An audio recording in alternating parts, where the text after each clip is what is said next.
से माफ़ी, तो राजनीतिक माफ़ी मांग लेना बड़ी चीज़ नहीं होती है, लेकिन आपकी मानसिकता क्या कहती है। वो अटेंडम उन्होंने रैंडम बयान दे दिया था, वो सोच समझ के बयान नहीं था, और वो बयान आपकी मानसिकता को स्लिप ऑफ टंग कहा जाता है। बिल्कुल बिल्कुल स्लिप ऑफ टंग नहीं था, आपकी मानसिकता दर्शाती है। जब वो कहते हैं कि बात भूमिहारों पे आएगी तो बड़ी बात हो जाएगी। कल को अगर उनके सामने वो सांसद हो भी जाते हैं, उनके सामने अगर यादव और भूमिहार में से किसी को चुनना हो, स्वाभाविक है, ये तो उनको वोट देने वाले लोग को तय करना चाहिए। इस तरह का बयान यदि दे रहे हैं तो उसके बाद वो किसको चुनेंगे, ये उनको वोट देने वाले, उनका समर्थन करने वाले। जनप्रतिनिधि ऐसा नहीं बोलना चाहिए, जनप्रतिनिधि नहीं बोलना चाहिए, उनका समर्थन करने वाले लोगों को ही सोचना चाहिए। राजनीति खर्च करता है, उनके दिमाग में भी है कि आपके लोकल की राजनीति में इंटरफेयर करने नहीं है। मुन्ना शुक्ला जी जब होंगे, क्या के सांसद अगर बन जाते हैं तो आपके लोकल की राजनीति में हस्तक्षेप उनका शुरू हो जाएगा। आपके पंचायतों में मुखिया कौन बनेगा, प्रखंड में आपके प्रमुख कौन बनेगा, इस चीज में हस्तक्षेप करने लगेंगे, और ये चर्चा शुरू हो गई है, और इसके कारण से लोग उनसे कटने लगे। तो गलत चीज है ना, फिर तो हर जगह फिर वो वही कमीशन का खेल बन जाता है जो हमने देखा है 10 साल पहले तक ब्लॉक में। बिल्कुल बिल्कुल बिल्कुल। कन्हैया कुमार को बिहार आने से रोका गया कि तेजस्वी से ज्यादा अच्छे वक्ता हैं, वो आ जाएंगे तो फिर इनकी छवि थोड़ी सी कम पड़ने लगेगी, उसको रोका गया। हिना साहब के साथ अन्याय हुआ है। मुस्लिम समाज भी सिवान, और इसका असर सिवान ही नहीं, सिवान के अगल बगल के इलाकों में, सारण ही नहीं सीमांचल में भी इसका असर पड़ेगा, और मुस्लिम समाज भी वहाँ नाराज है। इसका आम वोटर, जिसको कोई मतलब नहीं है बीना देवी के चेहरे से, बीना देवी हो या उसके बजाय को हो, सीधे मोदी को वोट करने के लिए है। पूरा देश इस बार एक बार और मौका मोदी देने को तैयार है, और देश का मूड है मोदी, तो फिर वैशाली उससे इतर है, उससे अलग नहीं। और हमें लगता है कि जो भी बुद्धिजीवी यादव हैं, या यादव और भूमिहार के बीच में जहाँ लड़ाई चलती रहती है, जहाँ आपसी मनमुटाव है, इस चीज़ का नुकसान तो निश्चित रूप से मुन्ना शुक्ला जी को होगा, और यादव बुद्धिजीवी यादव हैं, मुन्ना शुक्ला को बोलते हैं।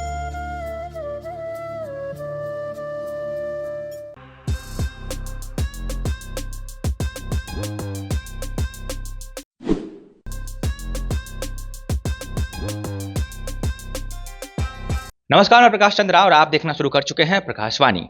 लोकसभा 2024 का चुनाव इस बार वैशाली लोकसभा के क्षेत्र में बड़ा ही दिलचस्प हो रहा है।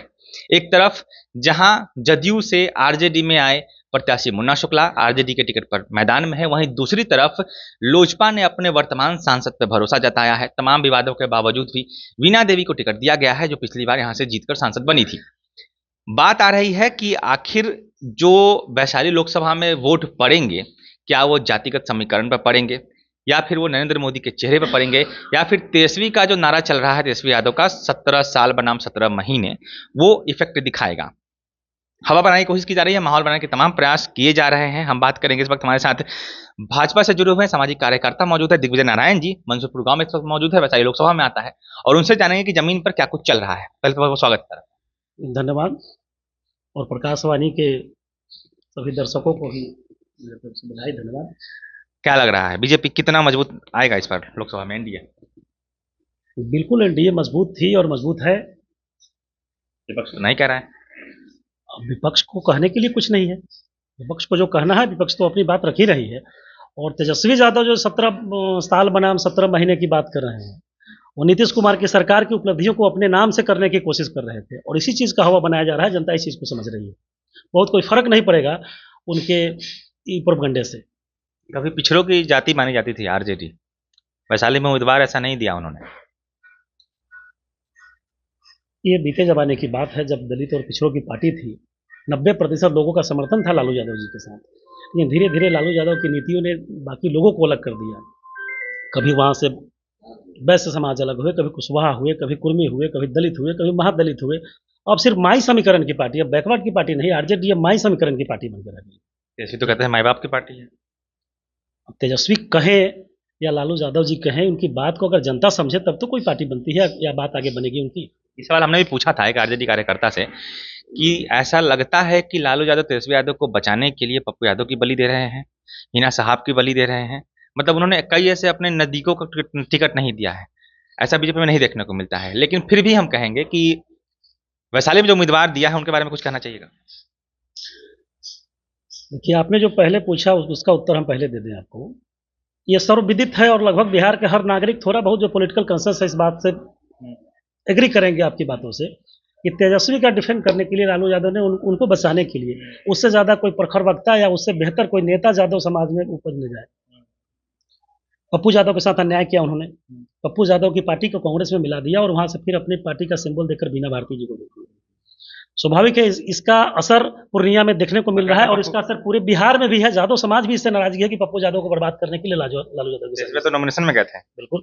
और आपने कहा कन्हैया कुमार को बिहार आने से रोका गया कि तेजस्वी से ज्यादा अच्छे वक्ता हैं, वो आ जाएंगे तो फिर इनकी छवि थोड़ी सी कम पड़ने लगेगी, उसको रोका गया।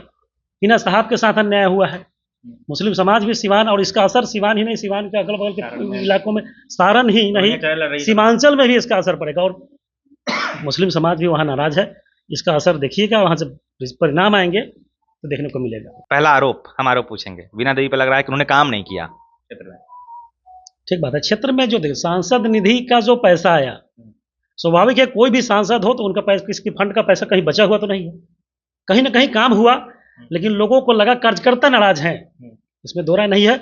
और कार्यकर्ता इसलिए नाराज हैं कि क्षेत्र में उनकी गतिविधि नहीं रही, आना जाना नहीं रखा उन्होंने। लेकिन अभी जो सामने के उम्मीदवार हैं, मुन्ना शुक्ला जी कोई नए चुनाव लड़ने आ नहीं रहे हैं, तीसरी बार चुनाव लड़ रहे हैं, निर्दलीय भी लड़ चुके हैं, जदयू के सिंबल पर भी लड़ रहे हैं, आज आरजेडी के सिंबल पर लड़ रहे हैं। नतीजा फिर वही होना है जो 2 बार नतीजा आया था। जनता बीना देवी से नाराजगी हो सकती है। नाराजगी असर दिखाएगी चुनाव में? कार्यकर्ता नाराज है।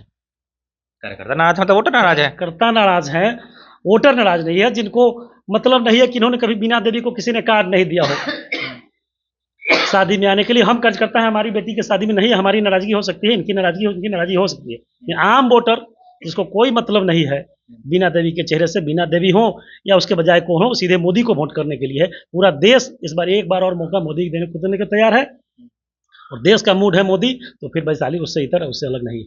10 साल पूरे हो चुके हैं, लगता नहीं कि मोदी फैक्टर उतना काम नहीं करेगा तो क्या होगा? ये आप भी महसूस करते हैं कि मोदी का चेहरा आज भी देश को पसंद है, देश की जनता को पसंद है और देश का मूड है। हमने पहले भी कहा कि देश का मूड है, एक बार और मोदी को देना है। आगे क्या होगा मैं नहीं बता सकता हूँ, लेकिन इस बार पूरा देश मूड बना चुका है कि एक मौका और मोदी को देना है। तौर पे आप बीजेपी से हैं तो आप बीजेपी लोजपा पे ज्यादा बात नहीं करना चाहेंगे, लेकिन फिर भी हम एक सवाल आपसे पूछना चाहेंगे। बीना देवी फील्ड में एक्टिव नहीं रही है, लेकिन वही कुछ लोग कहना है कि चिराग पासवान तो आते जाते रहे हैं, इसका असर लोगों को समझ में आएगा? चिराग पासवान जी का जो वोट बैंक है बिल्कुल इंटैक्ट है और बीना देवी के साथ है। भाजपा का जो वोट है वो बीना देवी के साथ है, जदयू का जो वोट है बीना देवी के साथ है, राष्ट्रीय लोक मोर्चा का जो वोट है बीना देवी के साथ है। सहनी वोट, सहनी वोटों में मुकेश सहनी के चले जाने से जो भी प्रबुद्ध सहनी है वो भाजपा के साथ रहेंगे। वैशाली लोकसभा में यादव और मुस्लिम बहुसंख्यक माने जाते हैं। यादवों की लड़ाई रही है हमेशा से मुन्ना शुक्ला जी के खिलाफ, सामंती सोच के खिलाफ, वो हमेशा से लड़े हैं उनके लिए, चाहे कोई चुनाव हो चाहे जमीन पे हो। इस बार आपको लगता है कि यादव मुखर रूप से मुन्ना शुक्ला के लिए एकदम खड़े रहेंगे कि कुछ शांत होने की उम्मीद? ये मुन्ना शुक्ला जी को जिस दिन सिंबल देने की बात हो रही थी उस दिन से आज तक का लगभग 1 महीने का समय बीत चुका है। उस दिन जो बात थी, लोगों में जो लहर था या जो बात आ रही थी, वो धीरे धीरे शांत होने लगा है। और हमें लगता है कि जो भी बुद्धिजीवी यादव हैं या यादव और भूमिहार के बीच में जहां लड़ाई चलती रहती है, जहां आपसी मनमुटाव है, इस चीज़ का नुकसान तो निश्चित रूप से मुन्ना शुक्ला जी को होगा। और यादव बुद्धिजीवी यादव है, मुन्ना शुक्ला को वोट नहीं करेंगे। उसी पे मेरा सवाल है, मैं समझना चाह रहा हूँ आपसे कि ये उनकी लड़ाई पिछड़ों में खासकर यादव समाज ऐसा रहा है जो दशकों से लड़ाई है इस मुद्दे पर, और आज अचानक से कोई पार्टी का सिंबल लेकर के हमको वोट दे दो, तो आपको लग रहा है कि यादव कितना वोट पड़ सकता है, कितना बैठ सकता है?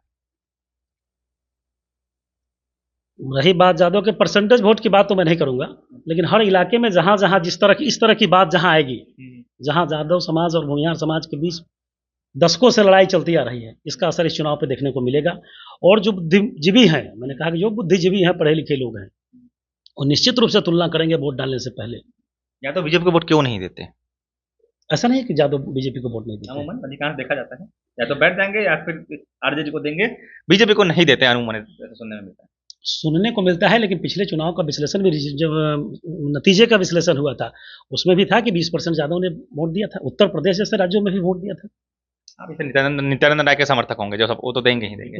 वैसे तो फिर भूमिहारों में भी फूट हो जाएगी, कुछ मुन्ना शुक्ला कुछ बीजेपी के नाम पे आएंगे निश्चित। और भूमिहार वर्ग में भी जो भाजपा समर्थित भूमिहार है, जो देश की को देख रहे हैं, वो जात से अलग हटकर निश्चित रूप से भाजपा को वोट करेंगे। और हम अगल बगल के इलाके में देख रहे हैं मुन्ना शुक्ला जी जितना भी जोर लगा लें, 60% से ज़्यादा अपने समाज का वोट को अपने ऊपर नहीं चढ़ा पाएंगे। 40% वोट भाजपा को मिलेगा, भाजपा के नाम पर बीना देवी को मिलेगा। 2019 में जब उनको टिकट नहीं मिला या फिर उनके जाति को टिकट नहीं मिला, तब उन्होंने पब्लिक से नोटा दबाने की अपील की थी। ऐसा क्यों होता है कि जब उनके मन लायक कैंडिडेट को टिकट मिले तो समर्थन करेंगे, वरना सबसे कहेंगे कि नोटा दबाओ। आज वो कह रहे हैं कि सारा जमात हमारे साथ खड़ा रहे। कंट्राडिक्शन दिख रहा है उन्हीं के बयान में, बातों में, मनसा में उनके। बिल्कुल, उनके बातों से उनकी मानसिकता झलकती है। जब हम मजबूत हो तो ठीक है, नहीं बिल्कुल। मजबूत तो नोटा दबाएंगे बस। और ये चीज़ 5 साल पहले जो उन्होंने पूरे आह्वान किया था, एक मीटिंग बुलाई थी, अभी लोग भूले नहीं हैं। वीडियो अभी बिल्कुल, चल रहा है। वीडियो भी चल रहा है और सारे लोगों के जो भी राजनीतिक कार्यकर्ता हैं उनके दिमाग में ये बात चल रही है और जेहन में है, और उसका असर इस चुनाव में बिल्कुल दिखेगा। अभी मुन्ना शुक्ला जी घूमना शुरू नहीं किए, अभी तो कहीं कहीं मीटिंग कर रहे हैं। जब घूमने लगेंगे तो सवाल उनसे ही पूछा जाएगा कि आप हो तो आपके सिंबल पे और आपके समर्थन में बटन डले, और आपको जब टिकट ना मिले तो फिर आप समाज को आह्वान करते हैं कि नोटा दबाइए। ये सवाल उनसे जरूर पूछा जाएगा, उनके समाज के लोग पूछेंगे। सिंबल मिलते मिलते एक विवादित बयान भी इन दिनों चर्चा में रहा है, असर दिखाएगा? बिल्कुल बिल्कुल, इसका असर दिखाएगा नहीं, इसका असर दिखने लगा है।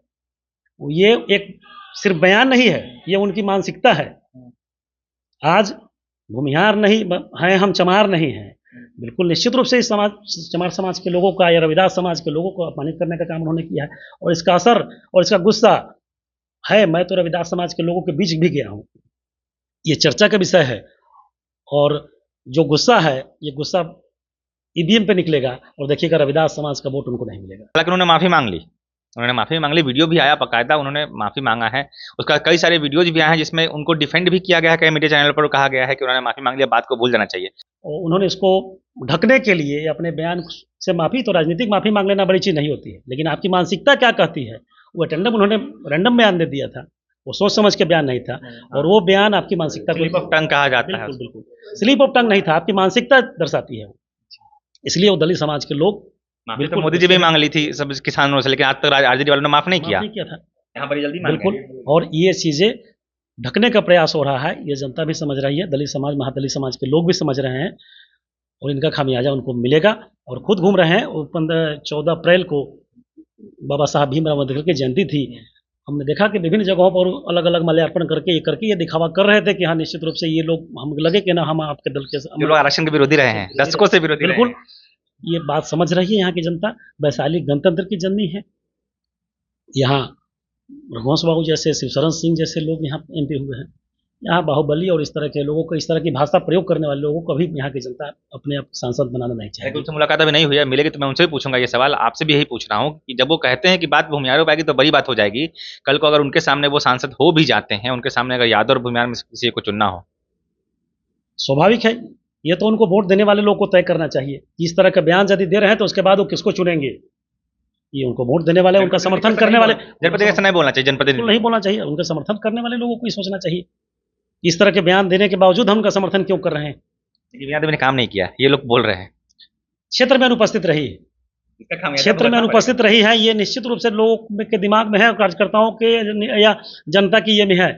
लेकिन ये है कि हम नहीं आई, आपका वोट ली मुजफ्फरपुर और दिल्ली रही, लेकिन जनता दिमाग में जो भी राजनीतिक कार्यकर्ता है उनके दिमाग में भी है कि आपके लोकल की राजनीति में इंटरफेयर करने नहीं आई। मुन्ना शुक्ला जी जब होंगे, यहाँ के सांसद अगर बन जाते हैं तो आपके लोकल की राजनीति में हस्तक्षेप उनका शुरू हो जाएगा। आपके पंचायतों में मुखिया कौन बनेगा, प्रखंड में आपके प्रमुख कौन बनेगा, इस चीज में हस्तक्षेप करने लगेंगे, और ये चर्चा शुरू हो गई है, और इसके कारण से लोग उनसे कटने लगे हैं। तो गलत चीज है ना फिर तो, हर जगह फिर वो वही कमीशन का खेल बन जाता है जो हमने देखा है 10 साल पहले तक ब्लॉक में। बिल्कुल बिल्कुल बिल्कुल। तो मजबूत है बीजेपी, बिल्कुल मजबूत है, वैशाली फिर देंगे, नतीजा वही होना है। मुन्ना शुक्ला जी भी चुनाव लड़े हैं 2 बार, उनके लिए भी वही नतीजा होना है, और बीजेपी एनडीए यहाँ से जीतते आई है, और फिर इस चुनाव में भी हाँ लड़ाई रहेगी।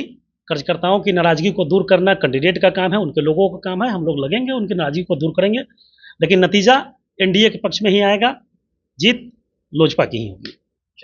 तो ये थे हमारे साथ बीजेपी के सामाजिक कार्यकर्ता, बहुत ही एक्टिव मेंबर है दिग्विजय नारायण जी। वैशाली लोकसभा क्षेत्र के मंसूरपुर गांव में इस वक्त सीमा का क्षेत्र है, इसके बाद लालगंज का विधानसभा शुरू होता है, हाजीपुर लोकसभा शुरू हो जाएगा। हम बात कर रहे थे कि तमाम नाराजगी के बावजूद भी क्या वीणा देवी सफल हो पाएंगी, उनकी क्या नाराजगी है। हालांकि ये आरोप कहा जा रहा है कि वो क्षेत्र में नजर नहीं आई है, लेकिन काम यहाँ जो वोट पड़ते हैं वो मोदी सरकार के काम पे पड़ते हैं। जो उनकी आवास योजना हो गई, जो उनका राशन है, जो उनकी सेना को लेकर, फिर जो सुरक्षा को लेकर तमाम तरह की चीजें हैं, टेक्नोलॉजी का डेवलपमेंट हुआ है पटना में। इस पर अगला वीडियो मेरा आएगा कि लोग कहते हैं कि 39 सीटें हमने दी बीजेपी को, बीजेपी ने क्या किया, उसकी पूरी लिस्ट है, हमने बनाई है, हम आपको बताएंगे। फिलहाल मैं प्रकाश चंद्र, आप देख रहे थे प्रकाशवाणी को। आपने सुना दिग्विजय नारायण जी को। आपको कुछ कहना हो तो हमें कमेंट में जरूर बताइएगा।